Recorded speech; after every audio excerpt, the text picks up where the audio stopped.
చూస్తున్నారు కదన్నా నా చేతిల మంచిగా నాకు సరిపడా నా స్టైల్లో ఎగ్గు బోండాలు అయితే రెడీ చేసిన వారేవా నిజంగా ఈ టేస్ట్ అయితే మాత్రం మనం ఎప్పుడైనా సరే బయట అస్సలే తినలేము. మనం బయట తినే ఎగ్గు బోండాలు వేరే తిరుగుంటాయి, కానీ ఇది మాత్రం వేరే లెవెల్ అబ్బా, సూపర్గా ఉంది.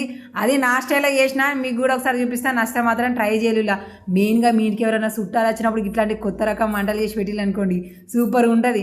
ఇక ముందుగా అయితే కోడుగులు ఉడకబెట్టి పక్కకు పెట్టేసిన, దాని తర్వాత పెనం తీసుకున్న, ఇంతంత బటర్ అయితే రాసిన, ఇక కరిగించిన కాబట్టి మంచిగా అట్లా అయిపోయింది.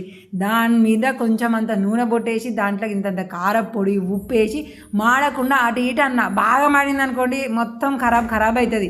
అట్లా మంచిగా కాలిన కారపొడిలా మంచిగా కోడిగుడ్లని తీసిన అటు వేసి, ఆ కోడిగుడ్లు కూడా మంచిగా కాలేదాకా బుత్తం అంతసేపు వెయిట్ చేసిన.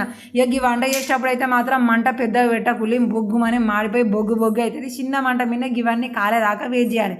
కానే కదా ఇక కాలిన తర్వాత శనగపిండి గింతంత కారము ఉప్పు చాట్ మసాలా అవన్నీ వేసుకున్న, ఇక మంచిగా ఉండలు లేకుండా మంచిగా కలుపుకున్నాం. మీ అందరికీ ఎరిగే కదా, మనం ఇప్పుడు ఏదైనా బజ్జీలు చేయాలంటే పిండిలు ఎట్లా కలుపుతాము, అవి గట్లా వేసి ఆ ఎగ్గులన్నీ కూడా మంచిగా ఈ పిండిలో పడేసి, అదే నువ్వు ఇప్పుడు మనం ముంచాలి కదా, ముంచితే మంచిగా ఎగ్గుకి అంత అంటారు కాబట్టి ఇట్లా వేసుకున్నాం.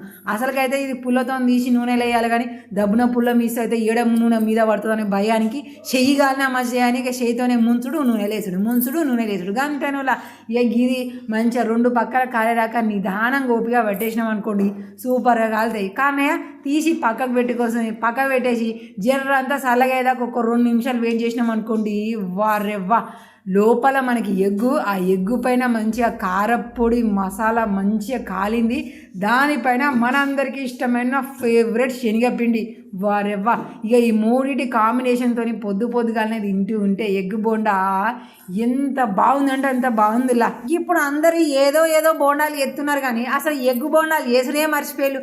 అసలు లాస్ట్ టైం ఎప్పుడు తిన్నా అనేది కూడా నాకు యాదకి లేదులా. ఎగ్గు బోండాలు అంటే ఏమున్నదిలా, ఒక్క ఎగ్గులో 10 బోండాలు చేస్తారు, మనం మొఖాన కొడతారు. కానీ ఇక్కడ మనము ఒక్క ఎగ్గుతో ఒక పెద్ద బోండా చేసుకున్నామా, తింటే ఎంత సంతృప్తిగా ఉందో తిన్నోళ్ళకి మాత్రమే ఎరికైతే.